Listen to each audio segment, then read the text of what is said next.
Zee 24 तास एक पाऊल पुढे। JNNU-RM समितीच्या अध्यक्षपदी खासदार सुरेश कलमाडी यांच्या निवडीला राष्ट्रवादी काँग्रेसनं विरोध केला। यावरून महापालिकेतील सत्ताधाऱ्यांमध्ये वाद निर्माण झाल्यावर उपमुख्यमंत्री अजित पवार यांनीही या संदर्भात आपल्या दादागिरीचा प्रत्यय दिलाय।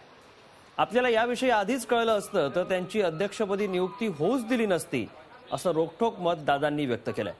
कलमाडींच्या नियुक्तीवर आक्षेप घेत पुन्हा दादांनी कलमाडींना टार्गेट केलंय। त्यामुळे पुण्यातील काँग्रेस राष्ट्रवादीतील संबंध विळ्या भोपळ्याचा असल्याचे प्रत्यय पुन्हा एकदा आलाय।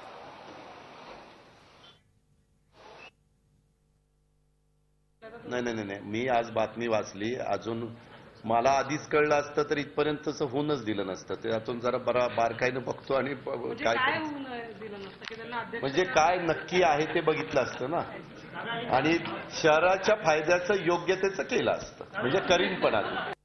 झी 24 तास एक पाऊल पुढे।